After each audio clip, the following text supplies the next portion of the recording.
me permito presentar a nuestro invitado de hoy.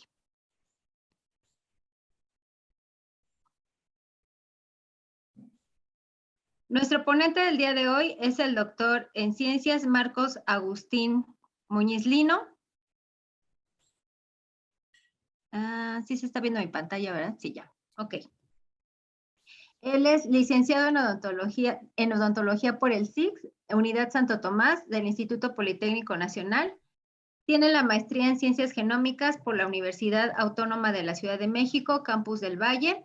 También tiene el doctorado en Ciencias en Infectómica y Patogénesis Molecular por el Centro de Investigación y Estudios Avanzados del Instituto Politécnico Nacional, CINVESTAB y PN. Es profesor investigador adscrito al Departamento de Atención a la Salud de la Universidad Autónoma Metropolitana, Unidad Xochimilco. También es docente de la maestría en Patología y Medicina Bucal de la UAM Xochimilco y es docente de la Escuela Militar de Graduados de Sanidad de la Universidad del Ejército y Fuerza Aérea Mexicanos. Ha dictado una treintena de ponencias nacionales y 4 internacionales y también es autor de múltiples publicaciones científicas internacionales indiciadas.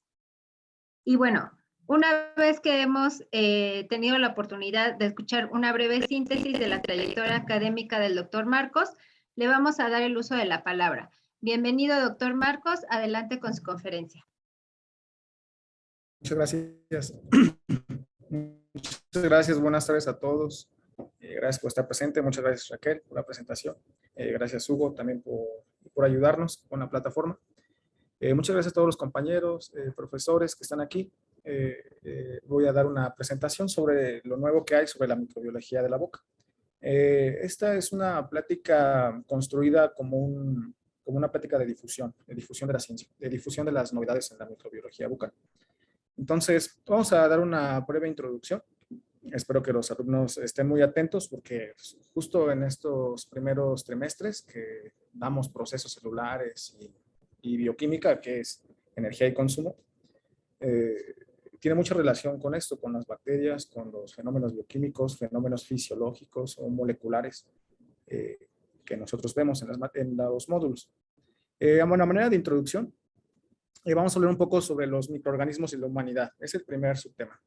Primero quiero que nosotros reflexionemos sobre la importancia de los microorganismos en nuestra vida diaria y en nuestra conformación como humanos.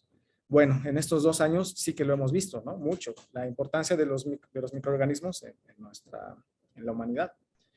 Pero ustedes reflexionen y piensen y vean en qué otras partes de nuestra vida han estado involucrados los organismos, los microorganismos, cómo han moldeado nuestra vida, cómo han moldeado incluso nuestra evolución, nuestros comportamientos. Por ejemplo, ¿por qué tenemos refrigeradores en nuestras casas? ¿Por qué tenemos una estufa? Originalmente no es para que enfriemos bien la cerveza, ¿verdad? Sino que enfriamos los alimentos para evitar el crecimiento de microorganismos. Vean todo lo que tenemos en nuestro alrededor, en nuestras casas, para combatir o incluso para hacer que microorganismos sean nuestros aliados. ¿Por qué quemamos la comida? ¿Por qué calentamos la comida? ¿Por qué la freímos? Sí, para que sepa bien, pero ¿por qué otra razón? Por los microorganismos. ¿Por qué nos lavamos las manos? ¿Por qué existen tantos tipos de jabones? ¿Por qué nuestras tuberías son de cobre? Como ustedes saben, el cobre tiene efectos antisépticos por sí solo. El cobre desprende electrones en su superficie, lo que mata a las bacterias, lo que oxidorreduce algunas proteínas bacterianas. En un tubo de plástico, ustedes van a ver cómo crecen fácilmente bacterias y hongos, mientras que en un tubo de cobre no pasa eso. ¿Por qué nuestras tuberías son de cobre? Precisamente, nos han moldeado las bacterias para usar el cobre. ¿Por qué lavamos nuestra ropa? ¿Por qué cloramos? ¿Por qué nos bañamos? ¿Por qué existen los WC? ¿Por qué existen tanta variedad de jabones? ¿Por qué buscamos que nuestros recipientes para la cocina sean herméticos? ¿Por qué existe el condón? ¿Por qué existen la industria farmacéutica, los antimicrobianos, los antivirales, los antimicóticos, que es una industria no millonaria, es una industria billonaria, el de los antibióticos, antisépticos, antivirales, antimicóticos? ¿Por qué tenemos quirófanos? ¿Por qué se ha avanzado tanto en la ciencia de la asepsia y de la antisepsia en las cirugías? ¿Por qué potabilizamos el agua? Etcétera. Ustedes observen que todos estos comportamientos nos los han moldeado los microorganismos y todo esto existe porque existen los microorganismos. O los alimentos fermentados, que es otro gran apartado.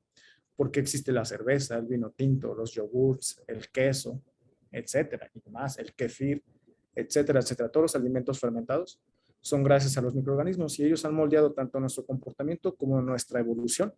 De hecho, a continuación vamos a ver unos cuantos ejemplos de cómo los microorganismos nos han moldeado evolutivamente, incluso bioquímicamente.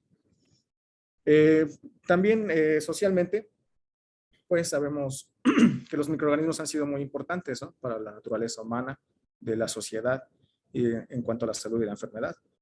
Si nosotros hacemos una línea en el tiempo de las pandemias que han habido, la pandemia, por supuesto, actual del coronavirus, es la más reciente, pero ha habido varias pandemias, a lo que se le llamó la influenza española, ¿no?, la influenza rusa. La influenza española dejó alrededor de 50 millones de muertes. Y así nos podemos ir hasta lo que se le conoce como la plaga antoniana o la plaga justiniana, que dejó entre 5 y 50 millones de muertes respectivamente. Estos microorganismos han convivido con nosotros durante toda la historia humana. Los microorganismos han existido antes que nosotros. Primero aparecieron los microorganismos en el planeta y después, muchos millones de años después, existieron los humanos y los mamíferos en general. Otra relación de los microorganismos con los seres vivos, pues es todo el desarrollo científico y tecnológico para librarnos de estos microorganismos patógenos, ¿no? Esta es una ilustración de 1826 llamada Hidrofobia. El autor aquí colocó el letrerito, miren, así se llama incluso el cuadro, hidrofobia. La hidrofobia, saben ustedes que es la enfermedad de la rabia, ¿no? Es otra forma con la que se le dice la rabia. En esta ilustración, miren, se observa un animal, a un perro infectado con rabia acechando a una persona y toda la gente corre, llegan incluso los soldados, incluso tienen que dispararle al animal. Para esta época, 1826, que nos mordiera un perro o cualquier animal infectado con rabia era una sentencia de muerte.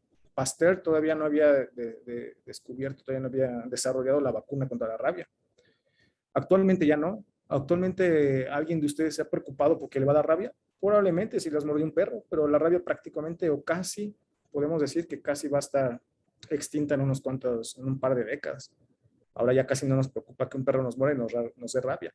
Nos preocupa que nos pase una bacteria, ¿no?, que se llama multósida. Y si nosotros comparamos lo que ocurrió en el siglo XX contra el XXI, fíjense cuánto hemos decrecido algunas enfermedades.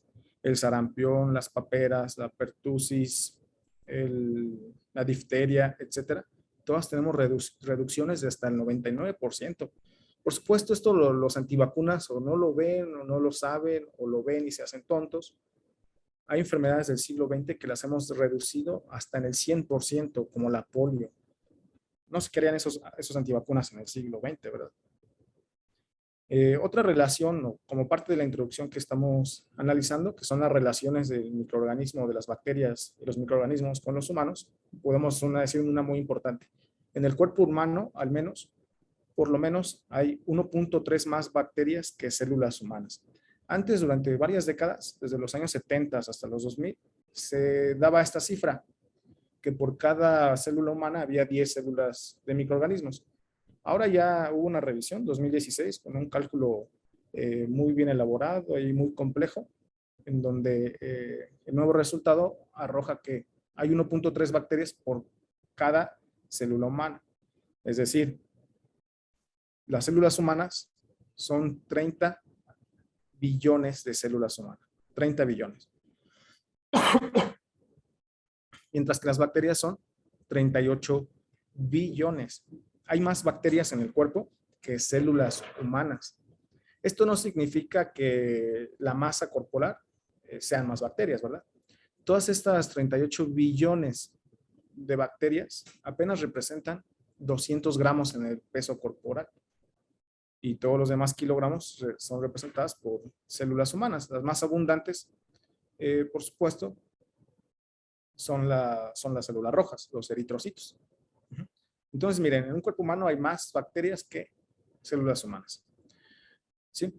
Además, las bacterias, también aquí como parte de la introducción, no crean que es la típica imagen de una bacteria ahí flotando solita, ¿no?, sino que las bacterias, y esto también ya forma parte de las actualidades que hay en las bacterias, es que tienen una vida organizada, tienen una forma de vida organizada. La mayoría de las bacterias, el 80%, viven en forma de biofilms. Algunas bacterias sí que pueden vivir aisladas, pero la mayoría viven en forma de estos biofilms. Estos biofilms son estructuras de organización de vida de las bacterias, de las cuales se desprenden bacterias que van a ir a colonizar otra superficie y formar nuevos biofilms. Entonces, la bacteria, tenemos que alejarnos de la idea de la bacteria ahí solita flotando, sino que se presentan biofilms. No solamente las bacterias presentan biofilms, también otros microorganismos como los hongos que encontramos en nuestras casas, el sarro que se forma en las tuberías, en las regaderas, la lama tan verde, tan bonita que nos gusta ver en las paredes. Son tipos de crecimiento denominados biofilms. No solamente las bacterias, sino los hongos también pueden formar. Bueno, ya hablando, vamos a hablar de les voy a dar una lista de actualidades en la microbiología bucal. Esta sesión es como un parámetro y explicar una lista, una actualidad y detallarla. Una actualidad y detallarla. Antes de empezar con lo específicamente de la boca, les quiero decir una actualidad súper actual, valga la redundancia, sobre microbiología bacteriana, que es el descubrimiento de bacterias enormes. Recién se publicó este artículo del profesor Jean-Marie Bolland y en colaboración con la doctora Silvina González Rizo, una doctora mexicana, una científica mexicana, que sin embargo trabaja en la Sorbona en París, Francia, del descubrimiento de una bacteria que mide 1 centímetro de longitud, la denominada Tío Margarita magnífica. Tío Margarita magnífica nos rompe el esquema de que todas las bacterias son microorganismos, rompe el esquema incluso de la microbiología. Estas son bacterias que miden 100 veces más, 1000 veces más que las bacterias más pequeñas. Esta bacteria de 1 centímetro le gana a una bacteria que está en un rango de entre 1 y 2 micras, ¿no? Entonces, bueno, esa es digamos, la primera novedad, aunque no es de la microbiología bucal. Esta bacteria se encontró en los manglares de aquí del Caribe. A pesar de que lo hizo una mexicana, ella trabaja en la Sorbona, en París. Bueno, empezando con las novedades en microbiología bucal, les voy a decir que no porque sea novedad significa que se acaba de descubrir en un organismo nuevo, sino que podemos estudiar seres vivos que vivieron hace millones de años o hace miles de años, como el caso del humano, y estudiar qué bacterias estaban en esa época. Por ejemplo, ¿cómo haríamos nosotros para estudiar bacterias del Pleistoceno, de esta edad de la geología humana? El Pleistoceno tardío más o menos se presentó hace 100,000 millones de años. ¿Cómo podemos, 100,000 años, no 100,000 millones, 100,000 años? Nada en el mundo puede tener 100,000 millones de años, porque el planeta Tierra apenas tiene 4,000 millones de años. El Pleistoceno, que fue hace 100,000 años, ¿cómo estudiaríamos las bacterias de una persona hace 100,000 años? Fíjense qué difícil es, ¿no? En algunas muestras se han estudiado partes de la médula ósea, cuando está bien conservados, bien momificados, pero en general es muy difícil estudiar bacterias de hace 100,000 años, que estaban en los humanos. Entonces, tenemos el estudio del cálculo dental. El cálculo dental es como un fósil. El cálculo dental, que fueron antes biofilms bacterianos que se fueron calcificando, es un buen fósil porque atrapa a los microorganismos. No significa que vamos a romper el cálculo y a sembrar las bacterias y van a crecer. No, pero el cálculo puede conservar en su interior el ADN, puede conservar en el interior los genomas de las bacterias que existieron entonces. Entonces, nosotros a través de un estudio metagenómico, esto significa extraer todo el ADN en el cálculo dental y secuenciarlo y ver qué bacterias estaban en el cálculo dental de esas personas de hace 100,000 años. Se ha descubierto que en diferentes especies como los neandertales o como el Aluota-Panomo, ya se encontraba más o menos una disposición de los biofilms muy semejante a la actualidad. Si ustedes ven este esquema del biofilm obtenido del cálculo dental de un neandertal que vivió hace 80,000 años, es muy semejante al actual. De este artículo, de estos estudios del cálculo dental de hace 100,000 años, se desprende un descubrimiento muy interesante, que nos da una idea de la coevolución de las bacterias con los humanos. Hay un grupo de bacterias, de streptococos, como el Streptococcus salivarius, mitis y sanguinis. Estos tres estreptococos son odontopatógenos, lo sabemos. Sabemos que para ser odontopatógeno, uno de los parámetros que debe cumplir una bacteria es que capte glucosa, la metabolice y libere ácidos que finalmente destruyen el esmalte. Pues miren, en estos estudios de cálculo se descubrió que estos tres estreptococos no son como el Streptococcus mutans, que él puede captar glucosa, fructosa y muchos carbohidratos, incluso complejos como el almidón, meterlos al citoplasma, ahí destruirlos, ahí metabolizarlos, catabolizarlos y producir ácidos cariogénicos. Estas tres bacterias no evolucionaron igual que mutans. Estas tres bacterias evolucionaron para formar una proteína de unión amilasa. Esta proteína es producida por estos tres estreptococos y esta proteína de unión amilasa lo que hace literalmente con el nombre es que atrapa a la amilasa humana de la saliva. Literalmente la bacteria ingresa a la saliva, toma la amilasa salival que produce el humano y esta amilasa se la queda junto a su membrana. Y entonces, cuando la persona come carbohidratos más complejos, más grandes, como el almidón, esta amilasa corta el almidón, pero el almidón se deposita sobre la membrana del estreptococo. Perdón, los productos del almidón, que son las dextrinas, las glucosas, penetran al estreptococo. Literalmente esta bacteria evolucionó para tomar una enzima propia de la saliva, tomar los azúcares y tener azúcares digeridos disponibles para ello. Esto se descubrió en estos estudios del cálculo fosilizado, del cálculo dental fosilizado. Y esto, al parecer, no ocurrió antes de hace 100.000 años, ocurrió de 100.000 años a la fecha. Es más o menos cuando se dio el cambio en la dieta del humano, cuando estas bacterias evolucionaron junto con nosotros para atrapar a la amilasa. ¿Sí? Entonces, es un ejemplo de coevolución, bacteria humana. Haciendo un compendio general de los microorganismos de la boca, hay un proyecto que se llama el microbioma oral. Ustedes pueden buscarlo fácilmente, está colocado en la página del Instituto Forsyth. El microbioma oral es un proyecto en el que varios investigadores han colaborado y se han detectado, o se trata de detectar, los microorganismos presentes en la boca. El microbioma oral es el más complejo, es el más abundante de todo el organismo. Fíjense que en el microbioma oral se han descubierto alrededor de 770 especies, mientras que en el tubo digestivo, que uno pensaría que tiene más poblaciones bacterianas, o que tiene más bacterias diferentes, apenas ronda entre 150 y 400 especies en el intestino.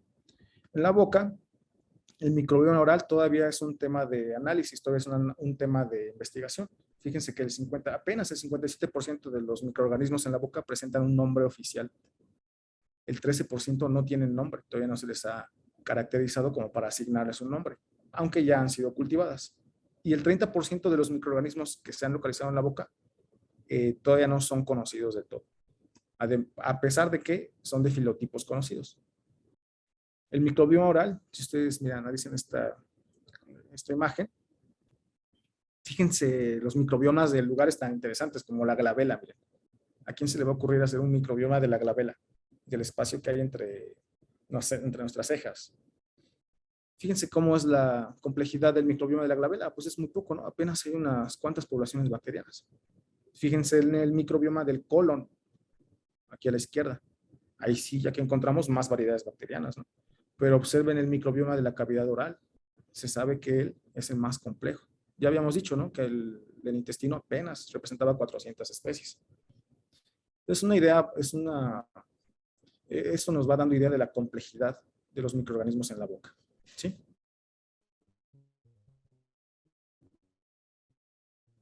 Otra de la caracterización tridimensional de los biofilms dental. Cuando yo estudié odontología, a pesar de que había una poca información, uno llegaba a la licenciatura y prácticamente decía la placa entobacteriana, la placa entobacteriana. Actualmente en microbiología ya no se le llama así. Y uno pensaba que era un masacote de bacterias ahí con comida. Pero no, ahora podemos describir muy bien cómo está conformada tridimensionalmente. Entonces, lo nuevo que se ha visto sobre la conformación tridimensional del biofilm es que tiene una estructuración, si la vemos de lado, como puercoespín. A partir de la superficie dental pareciera que salen filamentos, que salen como ramitas, como si fueran las puntas del puercoespín. Estas puntas inician en el órgano dentario con filamentos de bacterias Corynebacterium. El Corynebacterium representa como la primera capa de microorganismos presentes en los órganos dentarios. Los filamentos se van extendiendo hacia la superficie y en los filamentos se van pegando otras bacterias, como Streptococcus, como Porphyromonas, como Aggregatibacter. Si nosotros vemos un biofilm más de cerca, nos acercamos más, se forman estas estructuras como en mazorca. Miren esta imagen, ven los filamentos en rosa, son las porfiromonas. Esta imagen es obtenida por microscopía confocal, por fluorescencia. Las porfiromonas forman estos filamentos rosas y el Streptococcus se une alrededor de la porfiromona formando como un maíz, como un elote. Y los autores le pusieron el biofilm dental presenta estructuras en mazorca con un centro de porfiromonas y Streptococcus unidos alrededor. Esto nos da una idea de que las bacterias no nada más llegan y se posan ahí en el diente y crecen desorganizadamente como ellas quieren, en forma de masacotes, ¿no? Sino que van teniendo estructuración, incluso conviviendo, relacionándose biológicamente entre bacterias distintas. Si viéramos un esquema viendo de lado el biofilm, vemos el modelo de puercoespín con estos filamentos de Corynebacterium y obsérvense aquí las estructuras en mazorca que son Streptococcus y son Haemophilus pegados, unidos a Corynebacterium. Esta estructura de puercoespín de biofilm la podemos también estudiar como en anillos concéntricos, ¿no? La parte más externa, el anillo concéntrico más perimetral, todavía puede captar oxígeno. Miren. Capta oxígeno, capta azúcares de la saliva, etc. En él se produce una gran cantidad de dióxido de carbono por el catabolismo de los azúcares. Lo mismo que hacemos en las células humanas, ¿no? Captamos oxígeno, captamos glucosa, la convertimos en piruvato y a partir de él producimos dióxido de carbono. El dióxido de carbono que expiramos, que sacamos, principalmente proviene del ciclo de Krebs por el catabolismo de azúcares. Bueno, esto, no el ciclo de Krebs, pero un fenómeno semejante pueden hacer las bacterias de la superficie del biofilm. En medio tenemos un anillo concéntrico anóxico. Aquí baja drásticamente la cantidad de oxígeno presente y se presentan otras bacterias, como el Fusobacterium. Nosotros sabemos muy bien en estomatología que el Fusobacterium es una bacteria anaerobia, ¿no? La podemos encontrar frecuentemente en abscesos. Entonces, miren, este no sobrevive en la superficie, sino que el Fusobacterium está ya en los anillos más cercanos al órgano dental. En la base, prácticamente tenemos una base de Corynebacterium, que forma el andamiaje para la unión de otras bacterias. Y miren ahora al fondo, hasta dentro del, no el diente, sino la interacción encía-diente, en la encía libre, en el surco periodontal, vean que hay otra población que se llama actinomices. Sabemos bien en estomatología que los actinomices son importantes periodontopatógenos. Una de las razones es que no pueden vivir bien en el diente, en el biofilm dental, sí pueden vivir bien en el biofilm de la mucosa del surco gingival y son anaerobios estrictos. Sobreviven en ausencia de oxígeno. Miren, este puercoespín es como viéndolo de lado, ¿no? Pero si nos asomamos arriba del puercoespín, no se va a ver igual. Si nosotros vemos un biofilm dental viéndolo desde arriba, vamos a decir, los autores le han dicho a esto como una estructura de coliflor. Y vean que sí, más o menos parece un coliflor, ¿no? O uno de estos verdes, ¿cómo se llama? Un brócoli, ¿no? Miren, si viéramos un biofilm dental por arriba, vemos estos nichos de crecimiento bacteriano, principalmente formados por la especie, o más bien el género, la Eutropia, además de Streptococcus, además de Aggregatibacter. Esto es viéndolo desde arriba, como una coliflor. Y abundantemente en la superficie tenemos estas cuatro géneros. La Eutropia, Streptococcus, Aggregatibacter y Bellonella. ¿Sí? Eso fue respecto al biofilm dental. Es más o menos la estructuración tridimensional que podemos analizar. Pero Ya dijimos que el microbioma bucal es el de los más, que más bacterias tiene, ¿no? Más diferentes bacterias tiene. El siguiente microbioma, que les presento un ejemplo de novedad, es la construcción o es la descripción del microbioma de la lengua.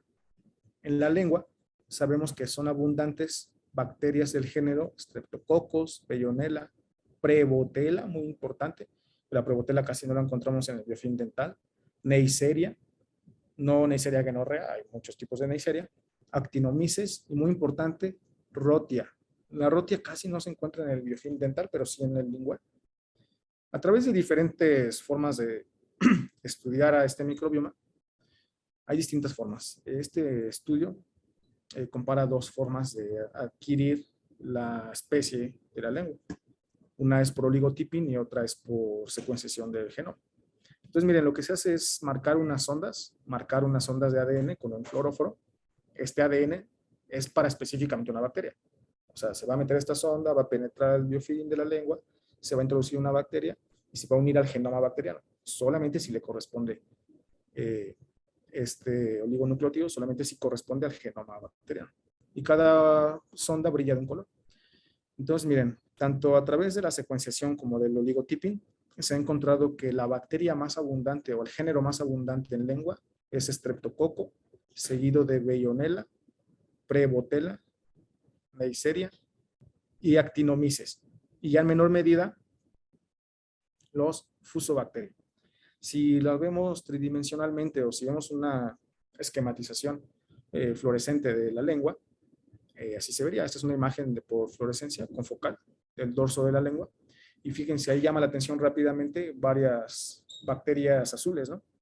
Estas bacterias en el dorso lingual pertenecen a Rotia, el género Rotia. Ajá. Todo el puntilleo rosa es el género Bellonella. Todo el género amarillito es el género Prevotella. ¿Sí? Vean que es totalmente diferente al del diente. Ahora observen la imagen de la derecha y fíjense que el crecimiento también es totalmente diferente al biofilm dental. En la lengua, el crecimiento es como grupos clonales. Un grupo clonal es cuando una bacteria o cualquier célula, por ejemplo una tumoral o un linfocito, está en una posición y empiezan a crecer, se empiezan a clonar, se empiezan a expandir y forman una masa.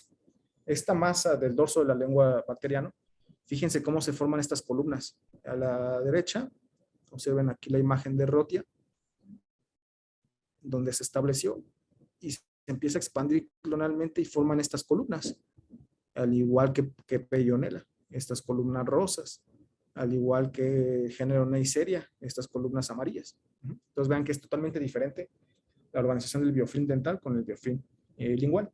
Al menos de estas dos estructuras, dental y lingual, son de las que se conocen. Yo he buscado artículos sobre la estructuración tridimensional del biofilm del carrillo, del biofilm de la encía insertada, del labio, etcétera, y no he encontrado.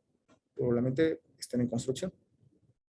Otra lista, de las listas que les traigo de novedades en la microbiología oral, otra es que se ha descrito, se ha publicado recientemente la organización compleja del crecimiento de Bacillus subtilis. Bacillus subtilis es una bacteria que puede presentarse en la boca. Y nosotros tenemos el esquema mental, bueno, no sé ustedes, yo tenía el esquema mental de que una bacteria se dividía por fisión binaria y se iban creando así una masa de bacterias, ¿no? Bueno, con Bacillus subtilis, con el modelo de Bacillus subtilis, actualmente sabemos que esto no ocurre precisamente así, sino que Bacillus subtilis puede crecer de forma muy organizada. Incluso estos autores, ahí estoy proyectando un video, miren este artículo, que lo pueden buscar, que es de hace unos 3 años, Bacillus subtilis, le llaman como un crecimiento embryologic-like, casi como semejante a la embriología, no humana, sino que semejante a una estructura embriológica de crecimiento. No que nada más empieza a dividir y forma masas. Miren cómo crece Bacillus subtilis. Esto es en un cultivo sólido. Se van formando unos anillos concéntricos. En el interior se van formando estas especies de rugosidades. Estas rugosidades, así como en el intestino, las rugosidades sirven para ampliar la superficie de contacto y de absorción. Así, en estas estructuras de crecimiento de Bacillus, todas estas irregularidades sirven para ampliar una superficie para adquisición de nutrientes.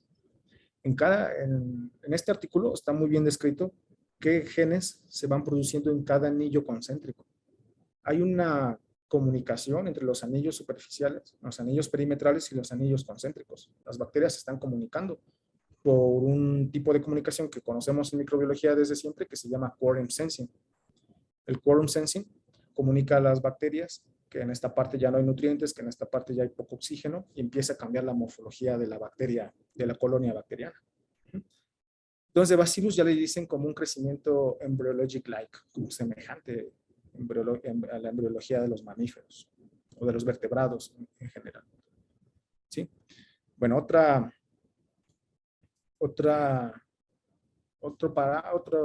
característica que les traigo de novedad, de nuevo sobre la microbiología bucal, es el descubrimiento de que algunas bacterias pueden, ya eso ya lo sabemos de antes, pero aquí se describió claramente cómo algunas bacterias pueden activar de mejor o de peor manera el sistema inmunológico. Aquí se compararon 3 bacterias, el Streptococcus oralis, Porphyromonas gingivales y Actinobacillus actinomycetem comitans. Estas 3 bacterias son patógenas de la cavidad bucal. En la imagen pueden ver ustedes a neutrófilos en la parte izquierda, que es el control. Estos neutrófilos no fueron activados por ninguna bacteria. En la imagen de la derecha se muestran carpetas, cultivos de Streptococcus oralis, Porphyromonas gingivales y Actinobacillus. Aquí se descubrió cómo Actinobacillus actinomycetem comitans provoca la netosis de los neutrófilos. Recuerden que los neutrófilos es la célula más abundante de los leucocitos, ¿no? Representa el 70% de todos los leucocitos. El neutrófilo es el primer célula en llegar. Es una célula de inmunidad innata. Es la primera célula en llegar a un sitio de infección o de traumatismo. Los neutrófilos, su función muy importante es fagocitar. Fagocitar y liberar citocinas para llamar a los macrófagos, ¿no? Pero, dependiendo ante qué bacterias están respondiendo, los neutrófilos pueden hacer otras cosas. Por ejemplo, la netosis. Los neutrófilos son como los kamikazes de la inmunología. Un kamikaze en la antigua Segunda Guerra Mundial era cuando los pilotos japoneses ya no tenían nada que hacer y se chocaban contra los buques estadounidenses, ¿no? Bueno, los neutrófilos hacen algo semejante. Los neutrófilos, cuando se ven rodeados de semejante cantidad de bacterias o sobre cierta bacteria que es muy patógena, como el Actinomycetem comitans, se puede destruir, casi que revienta su núcleo. Hay un grupo de proteínas que acercan el núcleo hacia la membrana y hacen que se libere todo el ADN. Por supuesto, un neutrófilo se muere. Es como si se haya explotado, pero en esa explosión atrapa a todas las bacterias. Atrapa a las bacterias en su ADN, en sus membranas, y después llega el macrófago y ya se come todo. Es como si se sacrificara, ¿no? por nosotros. Bueno, el actinomyces puede liberar la activación de la netosis de los neutrófilos. No así otras bacterias menos patógenas, como Porphyromonas gingivalis. Porphyromonas gingivalis, digamos que no recluta tanta inflamación como el Actinobacillus. Recuerden que Actinobacillus está muy presente en enfermedad periodontal. Es una bacteria periodontopatógena y es la principal asociada a la formación de bolsas, a la destrucción ósea. No es que la bacteria por sí sola esté destruyendo el hueso, sino que la activación de la inmunidad, de una inmunidad muy agresiva, también participa en la destrucción ósea y en la enfermedad periodontal. ¿Sí? Otra novedad que fue publicada hace un par de años es el entendimiento o el bautizo de esta nueva subciencia, subárea del estudio de la microbiología, que es el matrixoma. Ya a todo se le pone oma, ¿no? Ya casi todo se le quiere poner oma. Este es otro ejemplo. El matrixoma es el estudio a gran escala, es el estudio de los componentes de la matriz de los microorganismos. Sabemos actualmente que esta matriz es una parte muy importante de la convivencia entre los microorganismos y de la patogenicidad de los microorganismos. Por ejemplo, ustedes saben que las bacterias pueden pasarse de un plásmido, pueden pasarse ADN. Una bacteria patógena le pasa ADN a una bacteria no patógena y la convierte en patógena. Un plásmido, por ejemplo, que fabrique fimbrias. Bueno, esto no ocurre por arte de magia ni no va flotando por el agua o no va volando por el aire, sino que el plásmido se transporta a través de la matriz que hay entre las bacterias. Al estudio de esta matriz se le conoce como matrixoma. Actualmente sabemos varias moléculas que vamos a ver ahorita cuando veamos Cándida, que se producen en la superficie tanto de hongos como de bacterias y que son secretadas y que pueden ayudar a otros microorganismos a crecer, a establecerse o incluso a inhibirse. Aquí hay una construcción por microscopía confocal de barrido láser en la que se estructura más o menos tridimensionalmente la interacción de las matrices de Streptococcus mutans y Cándida. Miren, si viéramos esquemáticamente una matriz, veríamos la aparición de diferentes sustancias como los polisacáridos, como los fructanos, como los glucanos, como exopolisacáridos, que participan tanto en la unión bacteria-bacteria, bacteria-hongo, comunicación, transposición, comunicación de plásmidos, etc. ¿Sí? Entonces es como una nueva área, no sé qué tanto vaya a prevalecer este nombre, pero este nombre de matrixoma para microbiología recién apareció. Sí, bueno, estamos viendo el microbioma oral, ya vimos algunos ejemplos de bacterias y más o menos cómo se conforman, pero los microorganismos no solamente son bacterias en la boca, también se presentan otros tipos de microorganismos como las arqueas. Las arqueas son microorganismos muy interesantes, ¿no? Muy atípicos, muy peculiares. Las arqueas se han descubierto muchas que son extremófilas, pueden sobrevivir incluso en núcleos de reactores pueden vivir en centros de reactores termonucleares, pueden vivir a grandes temperaturas en los geysers, 90 grados. Hay arqueas que pueden sobrevivir los 100 grados. Hay arqueas que pueden vivir en el mar muerto. Le pusieron mar muerto porque se pensaba que no vivía nada ahí, ¿no? Pero se han descubierto arqueas que viven en condiciones de sal extrema. Son las famosas halófilas. Bueno, las arqueas que generalmente se les asocia por esta capacidad de sobrevivir a ambientes muy extremos, también viven en la boca. Se han descubierto alrededor de unas 30 arqueas. Fíjense que estas arqueas son muy interesantes porque están más acercadas evolutivamente a los eucariontes, a nosotros, que a las bacterias. A pesar de que son microorganismos pequeños, evolutivamente son más cercanos. Sus genomas se parecen más a los eucariontes, a las de los vertebrados, a las de los hongos, a las de las plantas, que a las de las bacterias. Las arqueas en la boca se han descubierto alrededor de una treintena. Algunas apenas, la mayoría, apenas han sido localizadas molecularmente por metagenómica, extrayendo todo el ADN de la boca, secuenciándolo y después traslapándolo para ver qué microorganismos son. Y solamente uno, hasta el 2020, solamente uno, que es la metanosarcina, se ha podido cultivar.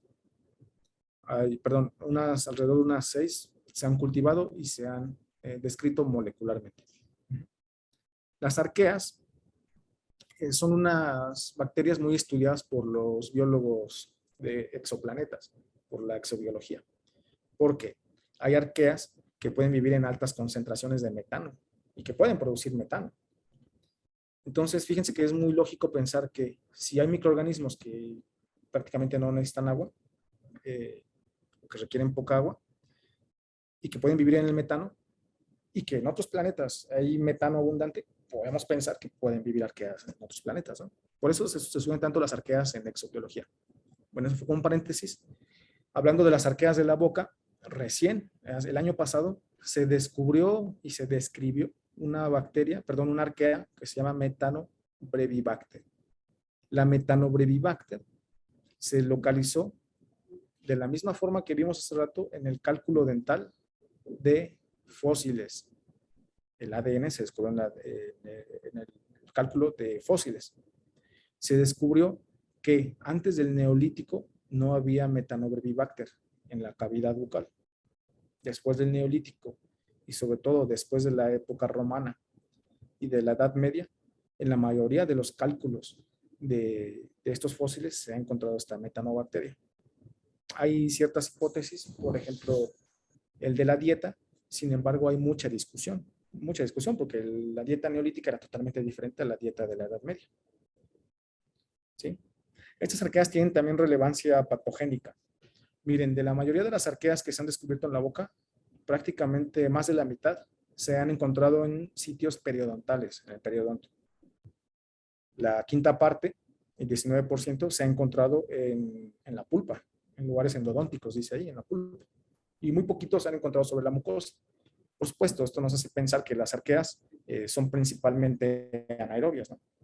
Y miren, las arqueas son un tema muy importante de investigación, también son un tema importante de preocupación, porque algunas metanoarqueas, como Metanobrevibacter oralis y Metanobrevibacter smithii, se han encontrado, se han aislado de pus, de sinusitis y neumonía.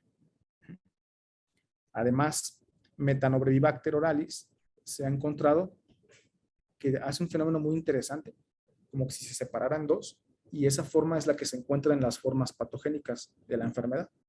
No hay una enfermedad establecida en la boca que sea causada por Metanobrevibacter, no existe, pero se ha aislado a partir de secreciones purulentas de los senos maxilares y del pulmón. Entonces, es interesa, es para estarla analizando con el tiempo. En el microbioma oral no solamente hay bacterias, arqueas, sino que también presentamos hongos. Algunos han logrado cultivar, algunos han tanto logrado cultivar como diseñar pruebas moleculares para su análisis. Y las principales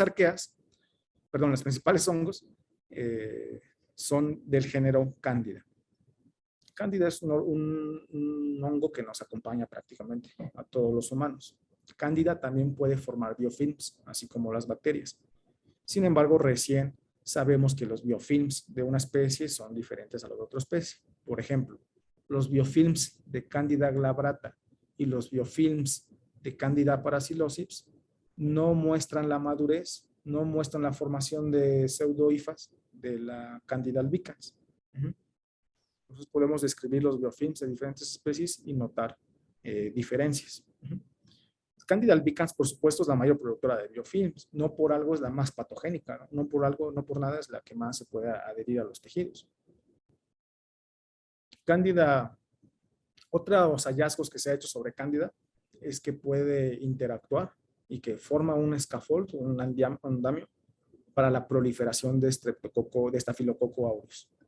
El Staphylococcus aureus puede producir factores de secreción, puede producir sustancias que pueden activar la formación de algunas sustancias, la formación de biofilm, la organización por biofilm de la cándida. El Staphylococcus aureus casi que vuelve como esclava a la cándida. Después de que la cándida produce unas sustancias, sobre todo glucanos en su superficie, puede pegarse a la cándida y tomarla como un andamio para crecer.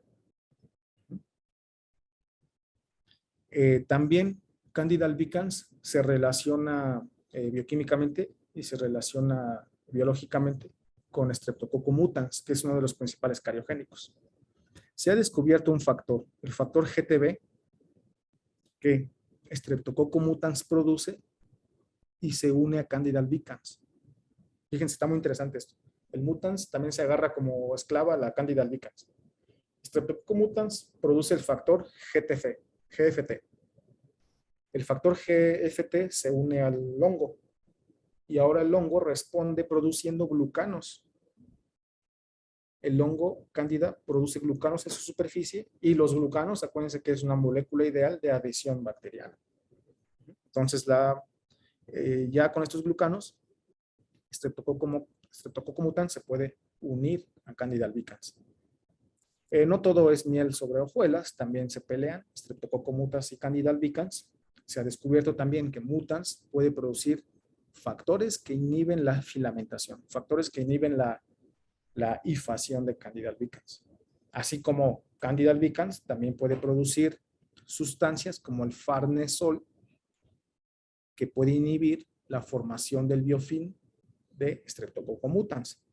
Esto es muy importante y no nos debe de sonar raro porque acuérdense que la mayoría de los antimicrobianos, ¿de dónde vienen? Las cefalosporinas, ¿de dónde vienen? Del Cephalosporium acremonium, que es un hongo. Las penicilinas de Penicillium, las tetraciclinas de un género Streptomyces. ¿Cómo se llaman estos? La streptomicina, todos ellos también vienen de bacterias. Los aminoglucósidos como canamicina viene de Canamyceticus, de un hongo. Esto es muy común, que los hongos produzcan sustancias que inhiban la formación de bacterias. Bueno, recién se descubrió el farnesol, de Candida albicans que inhibe a Streptococcus mutans. Aquí también respecto a los hongos, hablando todavía de hongos, tenemos otra especie de Cándida, que es la Cándida auris. Esta es una especie de preocupación. Cándida auris se ha visto, recién se ha descubierto, que es multiresistente a los antimicóticos, que es de difícil diagnóstico y que además Cándida auris ha provocado brotes infecciosos en hospitales. La información que hay sobre Cándida auris, sobre todo en Estados Unidos. Pero yo les puedo asegurar que Cándida auris es una especie de preocupación y que probablemente después, en varias partes del mundo, se vean que surgen brotes, ¿no? Y además que es resistente a antimicrobianos. No solo eso, Cándida auris se ha encontrado, se ha identificado en boca y orofaringe. Entonces ahí para que la tengan anotada, para ver si cuántos años habría que preocuparnos por ella. Y de por sí hay que preocuparnos, ¿no? Por todos los microorganismos. Y bueno, ya quisiera casi ir redondeando para terminar, hablándoles de la falsa idea de la boca estéril. Nosotros tenemos el microbioma más complejo en la boca. Hemos convivido millones de años con él. No tendríamos por qué tener nuestra boca estéril. Eso no es sano ni está bien. Nuestra boca estéril se ha hecho algunos estudios en los que a personas se les ha dado clorhexidina frecuentemente. Y eso disminuye mucho la cantidad de microorganismos. Hay un cambio hay un cambio en la microbioma. Por ejemplo, se ha establecido que en presencia de frecuentes lavados con clorhexidina, el Firmicutes, una bacteria Firmicutes, aumenta la presencia en el microbioma bucal, así como las proteobacterias. Esto puede llevar a la disminución del nitrito salival, lo que algunos autores, esto habría que verificarlo y habría que estarlo vigilando y habría que haber más investigación, lo que algunos autores sugieren, no solamente de odontología, algunos autores de cardiología, aseguran que la disminución del nitrato salival tiene un impacto medible, aunque es poco, medible en la tensión arterial, en la presión arterial del paciente. Nosotros sabemos que las bacterias producen nitritos. Los nitritos, por ejemplo, aquí está esquematizado que se producen nitritos en la cavidad bucal por las bacterias, que estos nitritos van hacia el intestino y se absorben, ¿no? Bueno, nosotros sabemos, ya se sabe en la fisiología y en la farmacología, que los nitritos tienen cierto efecto vasodilatador. De hecho, hay fármacos que usamos para eso, ¿no? Los nitrovasodilatadores, como el isosorbid, como la nitroglicerina. Estos ligeramente dilatan los vasos sanguíneos. Bueno, pues resulta que algunos autores hipotetizan que si disminuimos la carga bacteriana de la boca a tal grado que ya no se produzcan nitritos en el paciente, ya no existe la vasodilatación poca que había por esos nitritos y que empieza a aumentar la tensión arterial. Eso es una hipótesis que debemos de estar revisando. No es que ya se haya descrito, sino que es una hipótesis. Las bacterias no siempre son maléficas. Las bacterias pueden tener por supuesto, tienen factores benéficos. Por ejemplo, este otro ejemplo que les traigo de actualidad es el Streptococcus oralis, subespecie Dentisani. Los que les pusieron el nombre fueron muy claros, ¿no? Dentisani. Se han hecho diferentes estudios, pero este es de los que más me ha gustado. Se hizo un ensayo clínico doble ciego en el que a un grupo de personas se les dio placebo y a otro grupo de personas se les hizo esta férula que está aquí a la derecha. En esta férula se colocó un cultivo de Streptococcus dentisani. Y con el tiempo se observó que efectivamente Dentisani tiene actividad probiótica, es decir, que disminuye la cantidad de bacterias patógenas, como el Fusobacterium y como el Corynebacterium. Este artículo está publicado en una revista de buen impacto. Dentisani, en presencia de Dentisani, Corynebacterium y Fusobacterium nucleatum disminuyen drásticamente. ¿Sí? Esta bacteria Dentisani, bueno, podemos preguntarnos, pero ¿por qué haría eso, no? Bueno, se ha descubierto que producen bactericinas. Las bactericinas son sustancias producidas por bacterias y algunos hongos que destruyen a las bacterias. Si ustedes ven aquí el cultivo de la izquierda, es una colonia, bueno, es un disco con bactericina de Streptococcus dentisani. E inhibe el crecimiento, fue un halo de inhibición para las bacterias patógenas, como el Corynebacterium. Bueno, pero siempre hay ventajas, desventajas, pros y contras, ¿no? Streptococcus dentisani, hay otros artículos, hay otros reportes que la han descubierto en pacientes con endocarditis. En este artículo de Ronis se descubrió que dentisani además hace un fenómeno muy interesante.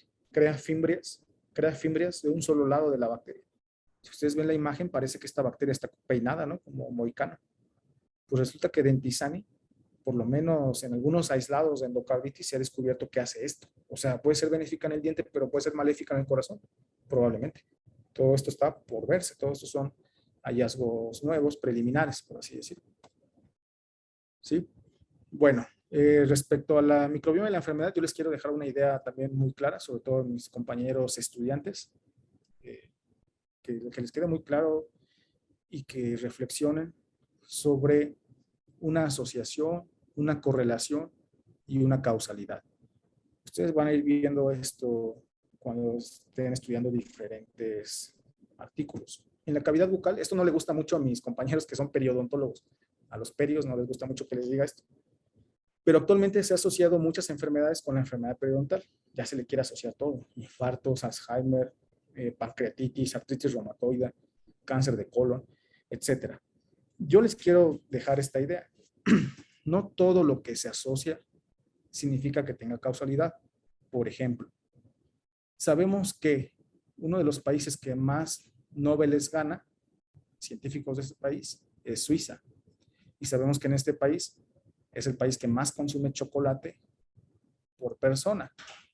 Hasta 10 kilos de chocolate, más de 10 kilos de chocolate por persona al año, imagínense cuánto es eso. Y es el que más gana un Nobel.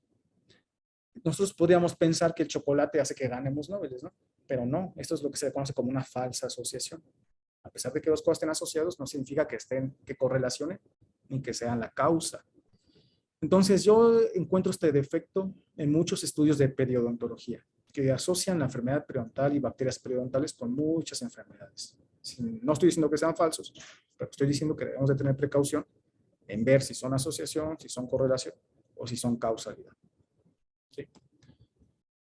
Bueno, miren, para terminar, los biofilms no solamente se han estudiado en diente, en lengua, sino que se han estudiado también en prótesis. Sabemos que las prótesis, así como el tracto respiratorio, es un buen reservorio de bacterias. Miren. Sabemos también que el uso de prótesis es un factor de riesgo para la neumonía cuando hay ventilación asistida, por supuesto, ¿no? Las bacterias que se acoplan ahí a la prótesis pueden irse hasta el pulmón.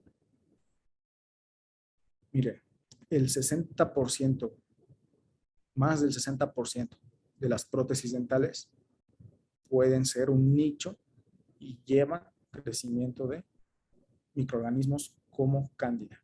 Si aparte es un paciente con VIH, esto se eleva casi al 100%, que todas las prótesis de un paciente con VIH poseen cándida. La cándida albicans tanto puede crecer en metales, como puede crecer en acrílicos, como puede crecer en estos nuevos materiales de prótesis, ¿no? Que son las poliamidas. En todos lados puede crecer la cándida. Y también hay lo que se le conoce como un microbioma de las prótesis. Fíjense que cuando una persona pierde los órganos dentarios, cambia el microbioma. Vean lo que ocurre. En una dentadura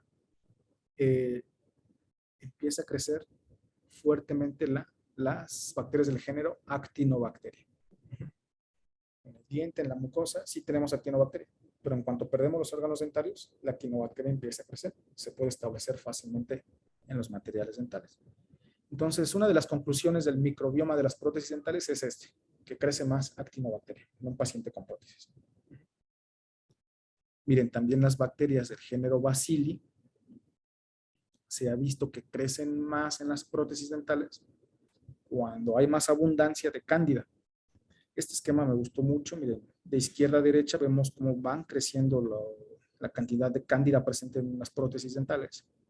Y a mayor cantidad de prótesis, a mayor cantidad de cándida en las prótesis, hay mayor cantidad de bacterias del género Bacilli.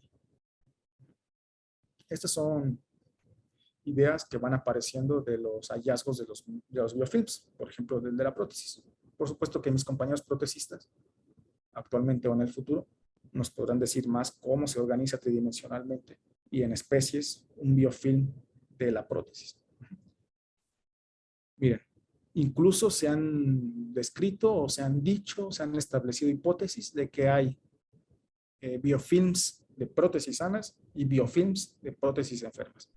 Miren, en prótesis asociadas a buena salud, encontramos sobre todo el Streptococcus gordoni. Es una bacteria que sobre todo coloniza prótesis y además en pacientes sanos. Streptococcus sanguinis y Streptococcus australis. Son 3 bacterias asociadas a prótesis en un paciente sano. Mientras que los biofilms o los microbiomas, más bien los microbiomas de prótesis de personas enfermas, se ha asociado sobre todo el establecimiento y el crecimiento de Fusobacterium, de género Fusobacterium en general, su especie y subespecie Nucleatum animalis y Nucleatum vicenti. Son 3 bacterias de género Fusobacterium que configuran el microbioma de la prótesis enferma. Sí, bueno, aquí tenemos una lista de actualidades sobre la microbiología bucal. Hay muchas más. Espero que nos volvamos a ver en una siguiente ocasión para establecer un tema más particular, por ejemplo, la microbiología de la caries, que hay mucha novedad también sobre ello. Y quisiera dejarlos con estas conclusiones.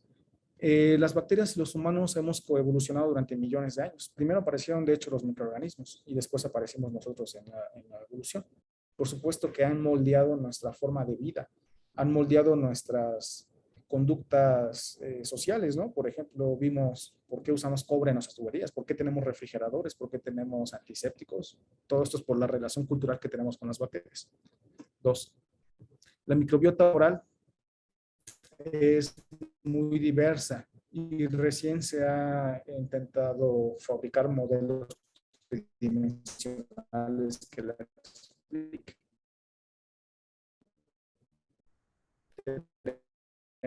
Tenemos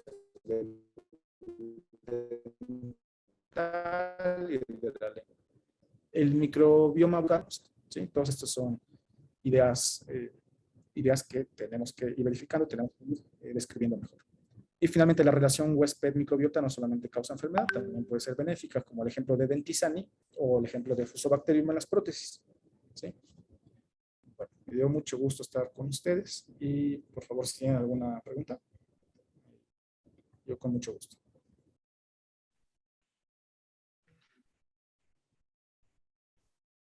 Muchas gracias, doctor Marco, por su excelente ponencia. Y a continuación vamos a pasar a nuestra sección de preguntas y respuestas.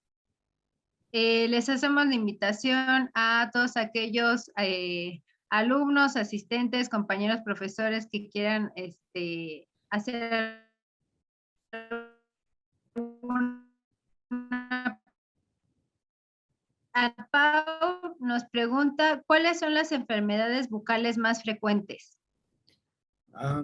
Es interesante la pregunta desde el punto de vista epidemiológico. Yo más bien estoy seguro que la enfermedad bucal más frecuente es la caries.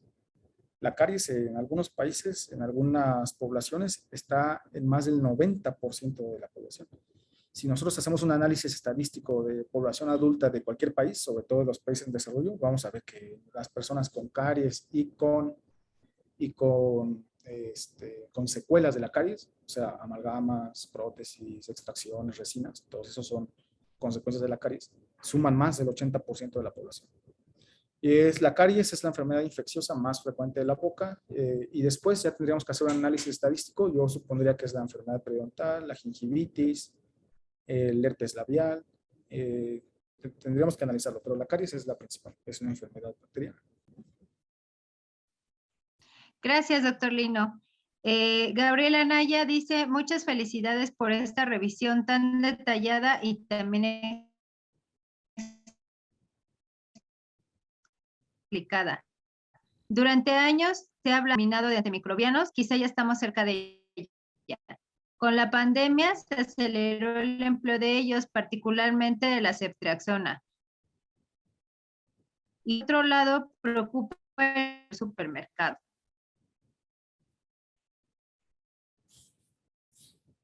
Hani Jasso nos pregunta, ¿cuáles son las causas que originan? Escucho medio cortado. Creo que aquí mi internet Perdón, está fallando, pero sí, ¿cuáles son las causas que origina la Cándida auris? muchas gracias. El comentario de ceftriaxona me pareció muy importante. La ceftriaxona se ha utilizado casi como dulces en las farmacias, en los consultorios médicos que tenemos junto a farmacias, que no voy a decir el nombre de la marca, casi lo daban como dulce. La ceftriaxona es de las que más hay resistencia actualmente y efectivamente sabemos que la mortalidad para las siguientes décadas por resistencia a antimicrobianos va a ser muy importante. Y respecto a los casos de la Candida auris, la Candida auris es un hongo del género Cándida, es una especie que recién se ha descubierto muy patógena. Tenemos muchos datos para Estados Unidos y tendríamos que revisar la fisiopatología de Candida auris. No sé si sea como la Candida albicans, que prácticamente está presente siempre en la boca. Y tras una condición, por ejemplo, que el paciente entre en inmunosupresión, ya la Cándida se aprovecha y empieza a sobrecrecer. No sé si Candida albicans tiene este mismo mecanismo de colonización o si sea como otras enfermedades, porque para enfermarnos de ese microorganismo tenemos que adquirirla, ¿no? Tenemos que adquirirla de nuevo, como el coronavirus, ¿no? Lo adquirimos y nos enfermamos. La mayoría de las cándidas ya están presentes en la boca y después se aprovechan de que el paciente se debilitó. Hay que revisar. Yo pensaría, por lo que sé, que Candida auris la adquirimos de nuevo, no que esté siempre en nuestra boca.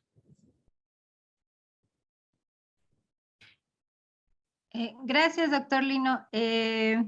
Marta Beatriz González dice, muchas felicidades al ponente. Ojalá la licenciatura en estomatología tenga la oportunidad de escucharlo y realizar investigación con este excelente doctor.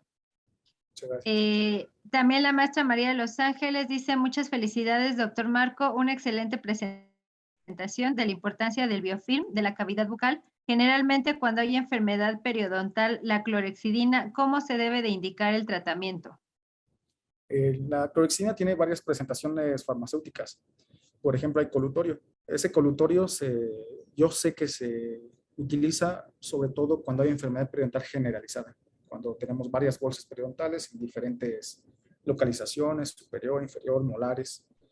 Y también hay una presentación farmacéutica de la clorexidina que es en gel. Algunos geles incluso vienen al 1%, que ya es muy concentrada la clorexidina. La mayoría de los colutorios vienen al 0.12%. Hay geles de clorexidina al 1%. En gel, que generalmente el polímero que trae es carbamol, no, es carbopol, es un gel que atrapa la clorexidina y los geles son para aplicación más localizada. Por ejemplo, cuando tenemos periodontitis en un solo molar, por ejemplo, tenemos ahí una bolsa periodontal profunda, preferimos ese gel, a diferencia del colutorio, que es cuando tenemos una enfermedad periodontal más generalizada o que evidentemente se ve que el paciente tiene una carga periodontal bacteriana patológica más abundante en toda la boca. Muchas gracias. Gracias, doctor.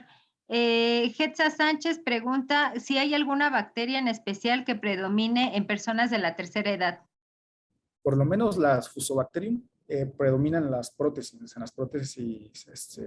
con patología. En los adultos mayores, por otros factores, por ejemplo, que presenten prótesis removibles pequeñas o que presenten prótesis total, por esa condición, que es frecuente en adultos mayores, que es mucho más frecuente en adultos mayores, por supuesto esperamos la presencia de cándida, de mucha cándida, que fácilmente se asocia a las prótesis. Y ahí vimos algunos ejemplos de bacterias que pueden asociarse también a prótesis, generalmente las Fusobacterium y ¿cómo se llamaban? Déjenme revisarle aquí. Los australis y los sanguinis, aunque tenemos que revisar si se han hecho estudios comparativos de microbiomas del adulto mayor contra los microbiomas del adulto y del niño, que efectivamente por supuesto que deberán de ser diferentes. Pero, por ejemplo, toda esta organización del biofilm dental no lo encontraremos en en una persona que ya no tenga órganos dentarios. Muchas gracias. Ok, gracias. Sasha Cerrato pregunta, buenas tardes, profesor. Según su tinción, ¿qué bacterias son las más abundantes en la cavidad bucal? Desde hace algún tiempo sabemos que sobre todo gram negativas. Gram negativas sobre todo en enfermedad periodontal, pero gram positivas en la enfermedad dental. Por ejemplo, el Streptococcus mutans, que es el principal cariogénico, es gram positivo. Streptococcus sanguis, gram positivo. Algunas gram negativas como Porphyromonas gingivales.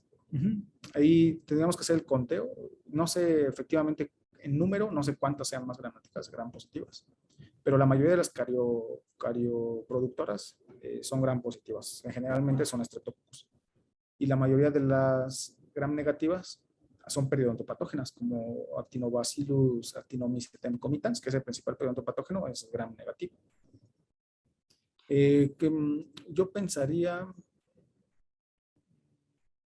Yo pensaría que en un microbioma donde todavía hay órganos dentarios, sobre todo sería gram positivo. Pero habría que revisar, ¿eh?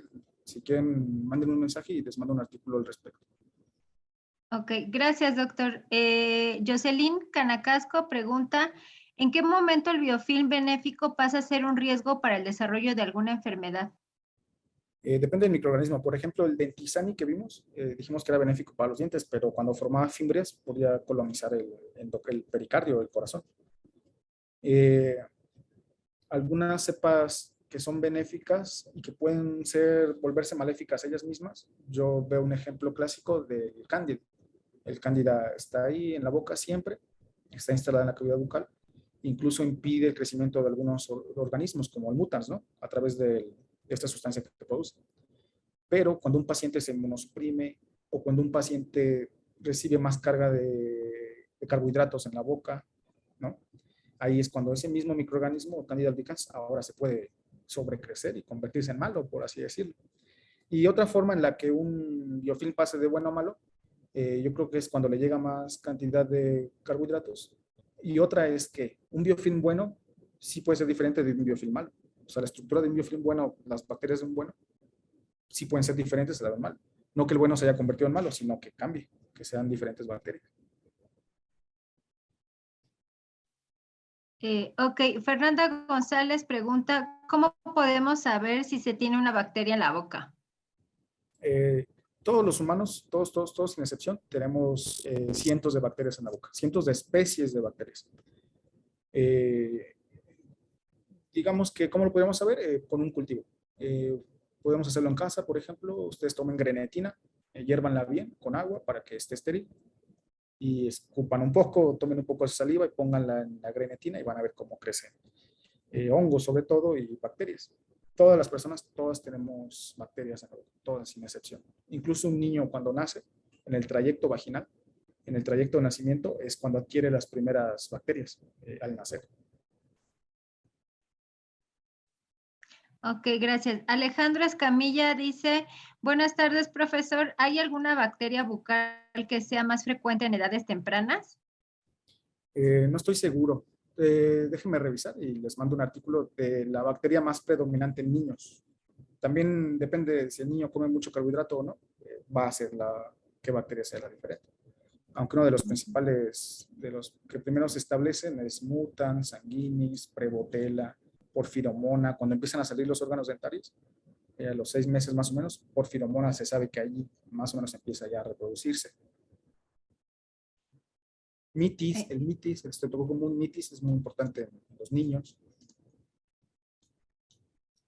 Muchas gracias. Sí, gracias. Valeria Espíndola nos dice, excelente presentación de los hallazgos más recientes en microbiología bucal. Estoy interesada en microbiología de la caries.